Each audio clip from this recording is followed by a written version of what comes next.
offense being so dominant, I feel like as the 49ers, we kind of know them as being, I want to say, lifted up, not, maybe not carried, but their defense always being the most dominant side of the ball.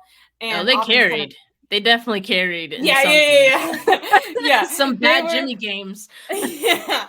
They were like literally making sure other teams couldn't score so that the 49ers could win.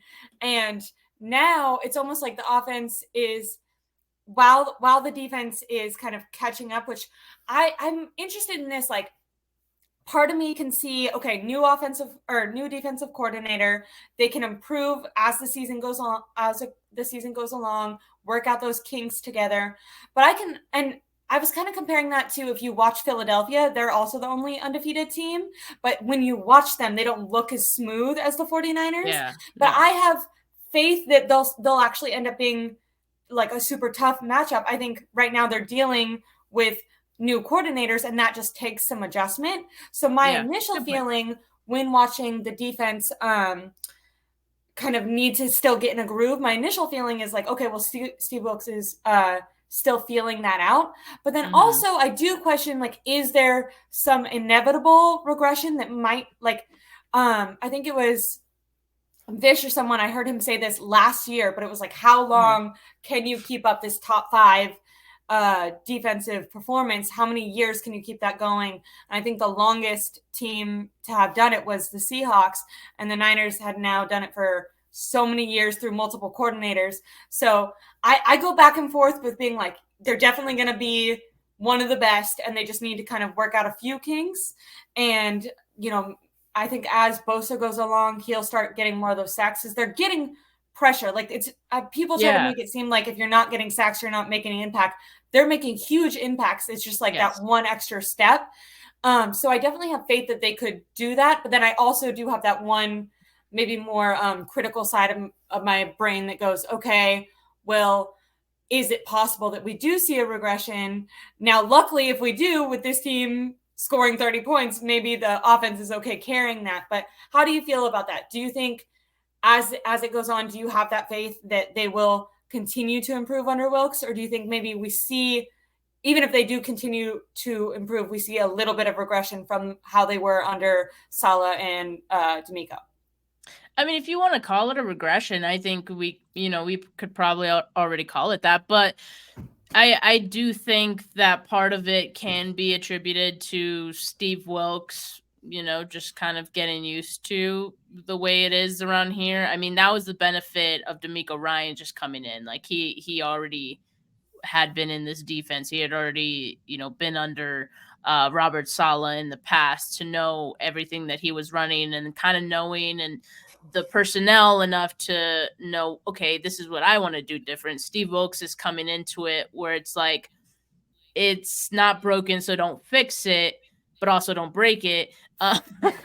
Like, just kind of figure it out. All right, this is what we do around here, and don't change too much. So that in itself is kind of a challenge, right? Because usually when you're a new coordinator, you go in there and you kind of revamp everything to what you've normally done. And in this case, it's like, just try to keep it. Yeah, just and you can kind of, like, I can tell sometimes there's this, I don't want to say passive aggressiveness, because that just seems like it makes it sound like there's tension. I don't think there's tension between Kyle Shanahan and Steve Wilks, but sometimes, like, I've noticed a couple of comments, if you hear Kyle Shanahan talk about the defense, I don't know, there's just like, well, they did this, so yeah, you can tell, like, maybe Wilks wants to be a little more experimental, and Kyle is kind of like, and he has been like, no, we already tried that. Yeah. Amber Thomas, for example. Yeah. He's like, stop that immediately, please, thank you. Yeah. But it's kind of hard, because then with Oliver, that was a guy that Wilks put his head out for. So I do think, I was on with Crocker this morning, we were kind of talking about, I think as the front four start maybe getting home more, the defense will improve so much, because the line, I mean, as I'm criticizing the defense, I want to almost make an exception that the linebackers have been fantastic. Fred Warner is, best player in football. Dre Greenlaw I mean, just is everywhere at all times. I know Yeah. his like one penalty a game kind of gets under people's nerves. I low-key love it because there's something wrong with me. Maybe I don't want him to get a penalty, but I like that they scare people, that they kind of antagonize people. I saw Hafunga kind of got into a little skirmish with an Arizona Cardinals player after the game, and I think that that's just because they like to take it to that line with the players and kind of I feel like that can get annoying, especially in those division games. I did see Greenlaw yesterday after a couple hits, like kind of put his arms up. He's like, don't give me a penalty. Don't give me a penalty. But yeah, I'm really excited to see this defense slowly improve. I mean, eventually I feel like we're going to get a game where they don't score 30, but I don't guess that it's going to be next week. And I'm extremely impressed with how the offense has been so far. But yeah, so can I just add one ahead. more thing on like the defensive stuff too? Is like, and I do want to find like stats on this to back this up, because right now it's just like a theory. But the fact that the 49ers and their offense is doing so much better, they're getting into these early leads now. And I was just looking at, so their first half points per game, the 49ers right now, they're averaging 18.8. So that's pretty high for like first half. They're fourth in the league. If you look at 2022, and 2022 is of course like the whole sample size of the season, so it's lower, 13.6 first half points per game. That ranked 7th. So, you know, I'm sure their 2023 number will eventually kind of regulate and go a little bit down. It seems like scoring is kind of up throughout the league so far through these first 4 games. But anyway, the reason that I bring that up is scoring was down a lot last year. I remember people Yeah. constantly making around all NFL teams, not just the 49ers. That was a comment that we got a lot. Yeah, I think that's true. So like I think right now, because the 49ers are getting into these early leads, I mean, the defense does kind of have to play with their back against the wall, because offenses are now going to be more aggressive because they kind of have to be. Like you're down early. You're going into desperation mode already. And so I think that's part of the reason why we could be seeing like the defense maybe not being as good. You think about like in the second half of some games last year, when teams were in that desperation mode of, oh, like the 49ers are starting to pull away, like we got to get this drive going. And they would, like, sometimes they would, especially like in towards the end of games. And so now we're kind of seeing that start a little bit earlier, because the 49ers are up sooner in the games, and before you know it, they're down multiple scores. So I think we're just seeing more urgency from opposing offenses than maybe we've seen in the past, especially to start the season. Like you think about Jimmy Garoppolo games, like anytime he'd have some really good games where they'd start early, but like sometimes he'd have those bad games where he'd keep other teams in it too. And they're just like going punting back and forth, or field goals back and forth. Right.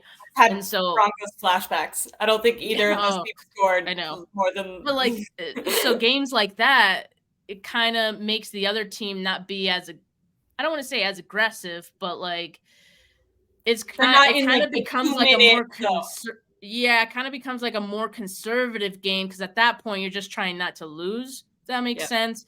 So yeah, I do feel like that does kind of play into the defense giving up some things, along with the Steve Wilks theory. So yeah, just wanted to. I like that a lot. I like that a lot. I definitely think there's an aggressiveness coming from other teams to keep up with the 49ers offense right out the gate, for sure. And we had some comments that I just wanted to, because it's nice that people said something. Pabs 79 Pez, don't worry, I'll learn how to read a different day, said Wilks will help figure it out. I think that we need some patience. After a season, we were ready to fire Saleh. I'm definitely not trying to fire Wilks. I think he's actually done extremely, extremely well. Like, a little bit of criticism. We're like, they look extremely dominant. We're just pointing out like improvements that they can make. So when they go against even more dominant teams, these things might be highlighted more if they were going up against higher competition, is kind of what I'm pointing out. At least I'm not saying they're doing bad. Like, they're not doing badly. They're doing very well. I'm just saying out of a team, if everything's a 10, these things might be like 7 or 8s. Where can we, when I was mentioning Nick Bosa, he's playing extremely well. He can be getting some sacks. That's what we're saying. They played a little off coverage with their secondary, and they gave up some easy yards. Maybe like working through those kinks is kind of what I was saying, but definitely not trying to fire anyone. I think they've performed extremely well. I'm more just saying when they go against a Cowboys, against a Browns, eventually against the Eagles, if they make it to a Super Bowl, a Patrick Mahomes type player, that's all we're both pointing out. I think neither of us are trying to fire Wilks week 4. Yeah. And everyone else is kind of saying that too. Steve Wilks will figure it out. CMC for MVP.